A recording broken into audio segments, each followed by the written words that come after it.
Some Toyota owners will be getting a brand new engine. The bottom line, I simply want to make ever better car, no matter what kind of the powertrain they have. While many automakers are focusing on electric vehicles, Toyota is heading in a different direction with its new ammonia-powered engine. According to the company's CEO, this engine is the end of EVs. In 2025, Toyota hybrids are probably on their prime. It is designed to offer strong performance and doesn't have most of the challenges of EVs. With this announcement, Toyota has a lot of people excited, but others are doubtful. Can this new engine really deliver on its promises? Join us as we explore the story around Toyota's ammonia engine and what it could mean for the future of transportation. 日本の歴史に重ね合わせれば、それは明治維新です。ご覧ください。新しい時代の幕開けです。Toyota's history of alternative fuels. The story behind Toyota's new ammonia-powered engine didn't begin in some big lab or fancy boardroom. It actually goes back to the early 1930s when Japan's car industry was just trying to stand on its own. At that time, most vehicles on Japanese roads were either American imports or copies of foreign designs. Engines were loud, heavy, and not very fuel efficient. Gasoline wasn't cheap either, and oil supply chains were unreliable, especially during global conflicts. Japan needed a better, cleaner, and more self-reliant way to move its people. But the technology to do it just didn't exist yet. Then came a man named Kiichiro Toyota. He was the son of a successful loom manufacturer, but had dreams that went far beyond textiles. He wanted to build cars that were affordable, easy to maintain, and built using Japanese resources. Soon, he convinced his father's company to let him start what would become Toyota Motor Corporation. What many people don't know is that even back then, Kiichiro was obsessed with fuel alternatives. He has always advocated for what he calls a more practical approach that involves offering many types of environmentally friendly vehicles. In his early days, he had interest in non-gasoline methods of combustion and even explored early ideas about alcohol fuels and synthetic gasoline. Of course, those ideas had to be pushed aside. Japan entered World War II, and the company had to focus on making trucks for the military. But that desire to one day create cleaner and more sustainable engines never left Toyota's DNA, and it kept quietly growing in the background. Fast forward to the 1990s. While most car makers were focused on bigger engines and faster speeds, Toyota began building hybrid systems. The release of the Prius in 1997 was laughed at by some. The car looked awkward, it wasn't fast, and it didn't feel like the future. But Toyota didn't stop, and over time the world caught up. The Prius became a symbol of innovation. Toyota became known as the leader in green mobility. Now fast forward again to today. Electric vehicles are everywhere. Tesla dominates headlines. Governments are pushing bans on gas-powered cars. Most car makers are rushing to go fully electric. But Toyota are once again doing something different. They're not against EVs, but they've always believed there's more than one way to clean up the roads. That's where the ammonia engine comes in. This engine is the result of years of development inside Toyota's research labs. And after years of trial and error, Toyota says they've made it work. But like with every great Toyota story, they didn't give up. Engineers kept tweaking the combustion process. They added water injection to cool it down. They changed the air-fuel mixture. They reworked the entire engine control system. Piece by piece, the problems started to disappear. And recently, Toyota made an announcement that shocked the industry. They now have a fully working prototype that runs entirely on ammonia, produces zero carbon emission, and performs just as well as traditional engines. Many people doubted them. But if history is any guide, Toyota's persistence tends to pay off. Toyota's announcement might have seemed like just another technical update at first, but it quickly shook up the auto world. This new ammonia-powered engine didn't just mean Toyota had made something different. It meant the company was challenging the very idea that the future of cars had to be electric. This is always going to be a challenge to electric car makers. Many of them had already spent billions building software systems, supply chains, and factories designed only for battery-powered cars. So when Toyota stepped forward with a working combustion engine that ran on a clean-burning alternative fuel, it looked like they were throwing a wrench into the entire electric dream. Some critics majored on the fact that ammonia still released harmful gases. Others argued that it was difficult to store and could never be as efficient as batteries. A few even said Toyota was just trying to protect its history of making gasoline engines. But that is not how Toyota sees it. The company has always believed in giving people more than one solution. While others raced to build faster charging and longer-range batteries, Toyota explored ideas that most people were not even considering. Ammonia, after all, is already produced in huge amounts worldwide and is in other industries. It is also easier to transport and store than hydrogen in many cases. And unlike gasoline or diesel, it does not release any carbon dioxide when burned properly. Still, the engine is new and has not yet reached regular drivers. So far, the results have been promising. The engine runs well and delivers high performance, but that is just part of the story. To truly work, it needs to be reliable, affordable, and easy to fuel across different countries. And like every new idea in the car world, that takes time. To help move things faster, Toyota has already teamed up with energy companies to create a full supply chain for clean ammonia made using renewable power. If they succeed, it could make this engine one of the most eco-friendly combustion systems ever built. But if the costs are too high or the technology takes too long to reach regular buyers, the world may move on before Toyota is ready. Even so, this move reminds many people of what happened years ago with Mazda and its rotary engine, for example. Mazda had a big idea too. For a while, it looked like it would change everything. But problems like fuel waste, high emissions, and wear and tear slowly brought it down.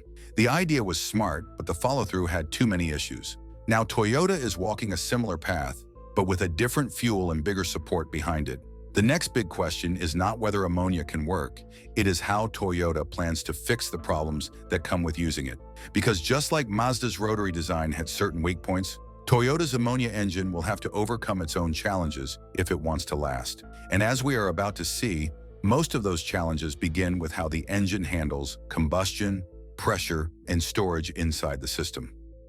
How the ammonia engine works. As we know, ammonia isn't something you usually expect to find in a car engine. It's more common in cleaning products and fertilizers. But that's exactly what makes Toyota's new approach different. Instead of trying to find completely new engines, they're using familiar technology in a smarter way. Their ammonia-powered engine still follows the general rules of combustion, but with key changes that help it burn ammonia instead of gasoline. Most car engines use four main steps: intake, compression, combustion, and exhaust. Air and fuel get pulled into the chamber, then squeezed tightly. After that, a spark plug causes a small explosion that pushes the piston and turns the crankshaft. Finally, the leftover gases are pushed out. This process repeats rapidly in each cylinder and keeps the car moving. The problem is, this system is built around liquid fuel like gasoline or diesel. Ammonia, on the other hand, is a very different kind of fuel. It's not as flammable, and it doesn't burn as easily on its own. In fact, if you tried to put pure ammonia into a normal car engine, it likely wouldn't even start. That's why Toyota had to make some important changes.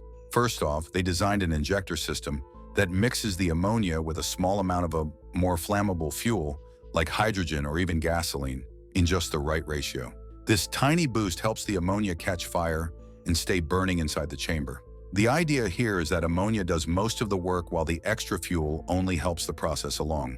Since ammonia is made from nitrogen and hydrogen, its emissions mostly break down into water vapor and nitrogen gas, both of which are harmless to the environment. But it doesn't stop there. Toyota's engineers had to figure out how to keep the engine running smoothly despite ammonia's slower burn rate. With regular gasoline, the combustion happens fast, giving the engine a powerful kick. Ammonia burns slower and colder, which means you don't get that same instant push. So to fix this, Toyota modified the timing of the spark plugs and adjusted the shape of the combustion chamber. These little tweaks make sure the engine runs efficiently without losing too much power. They also had to adjust the air-to-fuel ratio.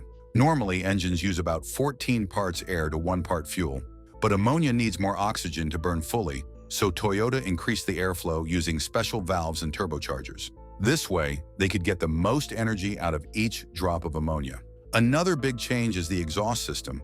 Ammonia doesn't produce carbon dioxide like gasoline does, but it can release nitrous oxides, or NOx for short. These harmful NOx gases can cause respiratory problems and hurt the environment if left unchecked. So Toyota added a custom-built catalytic converter that's designed specifically for ammonia-based engines. This system captures the harmful gases and converts them into harmless nitrogen and water before they leave the tailpipe. And, as expected, the fuel storage system also needed a redesign. Ammonia is a gas at room temperature, but can be stored as a liquid under pressure. That meant Toyota had to build a high-pressure tank that's both safe and practical for daily use. The goal was to create something that didn't feel much different from filling up a regular gas tank, while still keeping the ammonia safely sealed until it's ready to be used. Cooling was another thing Toyota paid close attention to. Even though ammonia burns cooler than gasoline, running an engine at high speeds for a long time still creates heat. The challenge here was making sure the ammonia engine stayed efficient without overheating. It's actually going to start spooling up the turbo. So that's how the engine computer controls how much pressure this turbo is making. To solve this, Toyota reworked the engine's cooling system to allow faster heat transfer using special coolant loops and a more responsive radiator setup. And instead of building this engine from scratch, Toyota used their existing inline-4 engine design as a base. This kept the build affordable and reliable, while still allowing them to experiment with ammonia fuel. Because of this, they were able to get their prototype up and running faster than anyone expected. It was tested in racing environments where the engine's real-world performance could be pushed to the limit. The results were impressive enough to grab attention from auto experts all over the world. But of course, the real question isn't just about how it works. It's about whether this idea could really go mainstream. Can a fuel like ammonia become a real alternative for everyday drivers? Will people feel safe using it? How can the world produce enough ammonia in a clean and sustainable way without depending on fossil fuels? That's exactly what Toyota is working on next. The engine is just the first step. What comes after is building a complete support system, from ammonia production to fueling stations to global partnerships, that could actually turn this bold idea into a global shift. Because when you zoom out, Toyota's real focus isn't just on building a better engine. It's on rewriting the rules of fuel itself. So with the basics of the ammonia engine now clear, the next step is figuring out what kind of infrastructure is needed to support it. Keep watching as we explore how Toyota plans to bring ammonia-powered driving to everyday roads. Koji Sato, Toyota's current CEO, Toyota has named Koji Sato as its new president, CEO, and operating officer. who is at the center of this breakthrough, is an engineer at heart and has worked closely with the company's motorsports division. This matters because racing teams don't have time for experiments that don't perform. Toyota's ammonia engine is already being tested in Japan's Super Taikyu series, where it's been fitted into a modified Corolla. This might seem like an unusual first step, but it actually makes sense. Racetracks offer the perfect conditions for testing new technology. The engines are pushed to their limits, the data is constant, and problems can be identified in real time. More importantly, racing gives Toyota the chance to prove that an ammonia-powered car can still be fast, reliable, and competitive, even under the toughest conditions. But racing is just the beginning. While that's happening behind the scenes, Toyota is also working on building the supply chain. Ammonia can't replace gasoline unless people have a safe and easy way to access it. Right now, ammonia isn't available at your local fuel station, and there are good reasons for that. It's toxic in high amounts, and it needs to be stored under pressure. So Toyota is taking a two-part approach. First, they're working with industrial partners who already deal with ammonia on a daily basis. Ammonia is used in agriculture, refrigeration, and shipping, which means there's already an established network of storage tanks, transport vehicles, and safety protocols in place. Toyota's plan is to tap into this network and slowly expand it for use in vehicles. This makes the transition faster and cheaper because they're not starting from zero.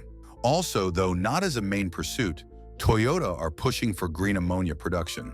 Most of the world's ammonia today is made using fossil fuels, especially natural gas.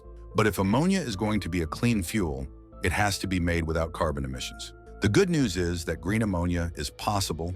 It can be made by combining hydrogen from water electrolysis with nitrogen from the air. When powered by solar or wind energy, this process produces ammonia with almost no emissions.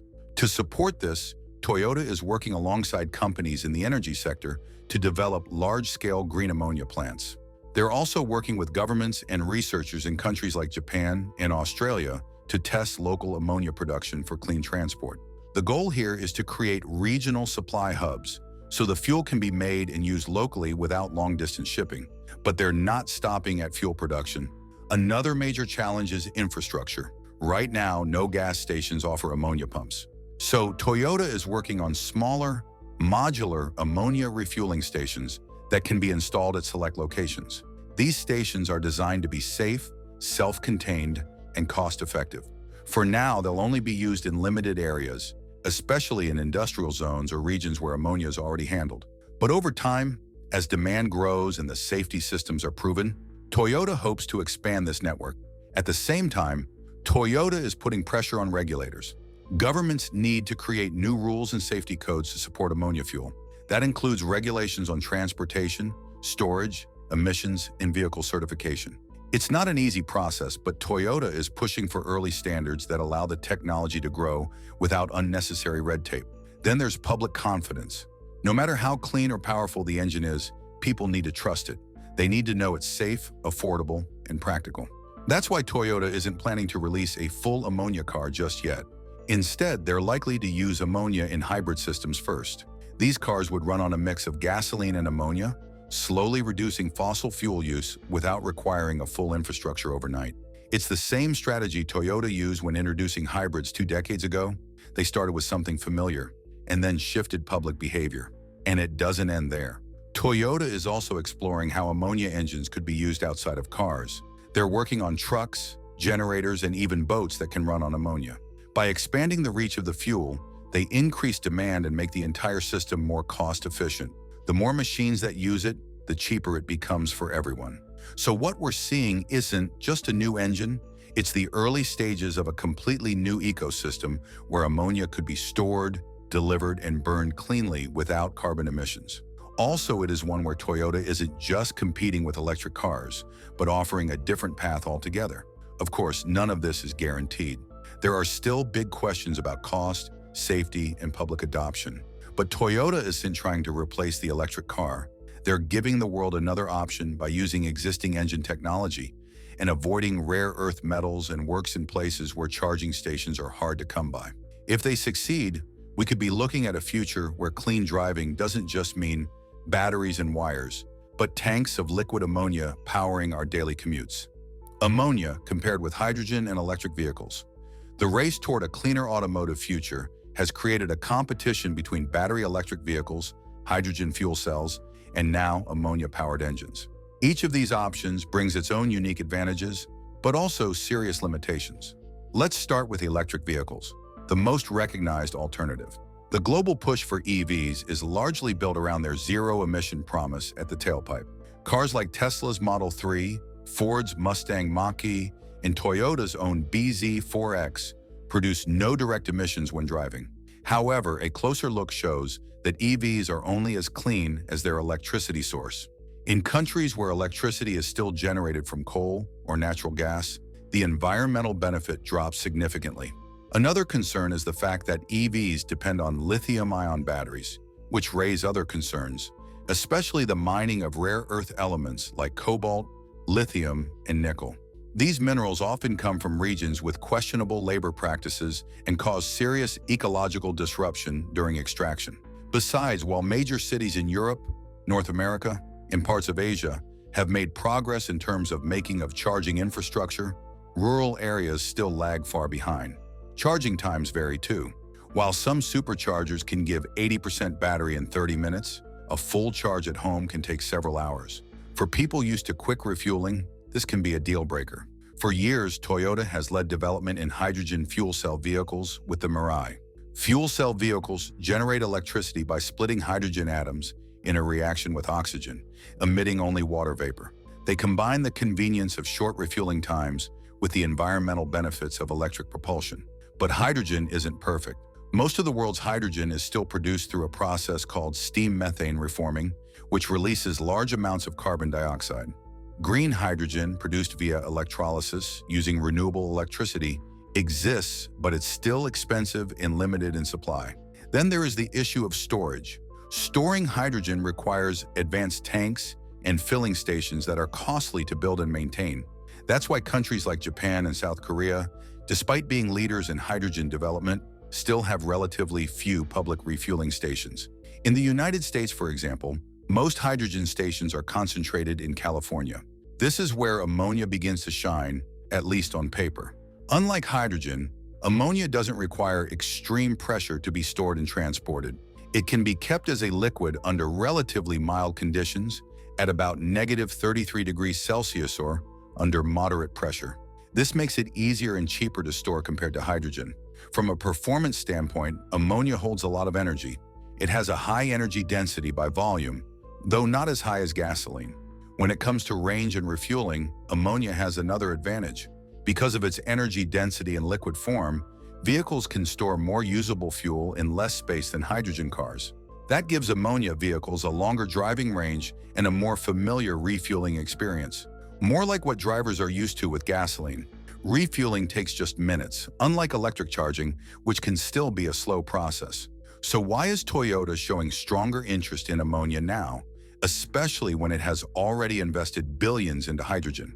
Instead of betting everything on one fuel, the company is positioning itself as a leader across platforms like hybrid, hydrogen, electric, and now ammonia. But practicality is another reason. Hydrogen faces a lot in production, storage, and transport. While EVs have their issues, ammonia, by contrast, may represent a balanced compromise. Among other things, it is carbon-free at the point of use and familiar to industries around the world. If Toyota can solve the flammability and emissions challenges, ammonia could become the bridge fuel that brings internal combustion into the clean era without the growing pains of full electrification. In short, each technology has its strengths. Electric vehicles are perfect for urban environments with charging stations. Hydrogen cars bring fast refueling and long-range comfort, but demand massive infrastructure investment. Ammonia sits somewhere in between. It's not yet ready for commercial use, but with the right innovations, it could provide a familiar driving experience without the carbon footprint. Toyota's approach only goes to show a realistic view of global markets. Some countries are ready for EVs, others have access to hydrogen, and others may find ammonia the most cost-effective route to clean mobility. With this mindset, Toyota isn't just placing a bet, it's preparing for every possibility. Whether ammonia becomes a mainstay or remains a niche will depend on the coming years of engineering, investment, and public adoption. But will drivers embrace this new fuel, or will it face resistance? Stay with us as we take a look. Will drivers embrace the new fuel? The truth is, ammonia is a tough sell to the average driver. Most people have never heard of it being used as a fuel, and the few who have probably associate it with cleaning products or strong chemical smells. This unfamiliarity leads to lack of trust, which is one of the biggest barriers of all. Drivers are more likely to choose what they already know. That's why gasoline, diesel, and now electric vehicles continue to dominate. They've been tested, advertised, and accepted over time. Ammonia, on the other hand, is starting from scratch. Then there is the issue of safety. People want to know if the fuel they are carrying around is going to put them in danger. Ammonia is toxic in large amounts and can irritate the eyes, skin, or lungs if leaked. The concern is genuine. But experts argue that ammonia is no more dangerous than gasoline. In fact, gasoline is flammable and can explode, while ammonia is not as reactive. It doesn't ignite easily, and it needs much higher temperatures to catch fire. As long as the fuel systems are properly sealed and tested, ammonia can be handled safely. But this information needs to be communicated clearly and simply if people are going to feel comfortable with it. Toyota seems to understand this. That's why their plan focuses just as much on education as it does on engineering. They're making sure that every step, from storage tanks to fueling stations, is built to be as foolproof as possible. They are also working with safety regulators to create clear standards. These efforts will be critical because the first time a leak or accident happens, it could quickly damage public trust before the technology even gets a chance to prove itself. But safety isn't the only hurdle. Cost plays a big role too. For people to buy into ammonia cars, they need to know it won't cost more than what they're already using. That includes the price of the car itself, the fuel, and the maintenance. Right now, ammonia is more expensive to produce in its green form. Until large-scale green production becomes normal, the prices are expected to stay high. Toyota hopes that as the supply chain grows, costs will come down. But until then, early adoption may depend on support from governments and energy providers who are willing to fund the transition. Even with cost and safety under control, the final challenge is convenience. If ammonia fuel is only available at a few stations, if drivers have to wait in line or take longer routes just to refill, they are likely to give up. That's why Toyota's rollout is starting small. They want to build the fuel network slowly, starting in places where it already exists, like industrial areas and ports. As the network expands, the fuel will become easier to access. But that may take years. Still, not everything is working against ammonia. In fact, it has some clear advantages that could win people over. For one, it is cleaner than fossil fuels. As more people worry about climate change, a fuel that doesn't release carbon dioxide might appeal to those who care about the environment but aren't ready to switch to electric vehicles. There are also drivers who are frustrated by long charging times or battery range. For them, a car that can refuel quickly and drive long distances may feel like a better deal. There's also the possibility that companies and delivery fleets will adopt ammonia first. Commercial operators care more about cost, range, and fuel availability than the average driver. If businesses start using ammonia-powered vehicles, that could boost production and make the fuel cheaper for everyone else. It would also help build public trust by proving that ammonia works reliably on the road every day. In the end, whether drivers embrace ammonia or not depends on how well Toyota addresses these key points. People need to feel safe, they need to trust the fuel, they need to know they can afford it, and that it will be easy to find. Most of all, they need to believe that this isn't just another experiment, but a serious step toward a cleaner future. If Toyota gets this right, ammonia could become a common fuel within the next decade. If not, it may join the list of good ideas that never made it past the drawing board. The technology is ready, the infrastructure is growing, but public acceptance will be the final test. All eyes are now on how Toyota handles this next phase. What do you think? Is ammonia really the future of clean driving? Could this be the bridge between combustion engines and truly green transportation? We'd love to hear your thoughts, so drop them in the comments below. Remember to like, share, and subscribe for more. Also, click the following video shown on your screen. You will enjoy it.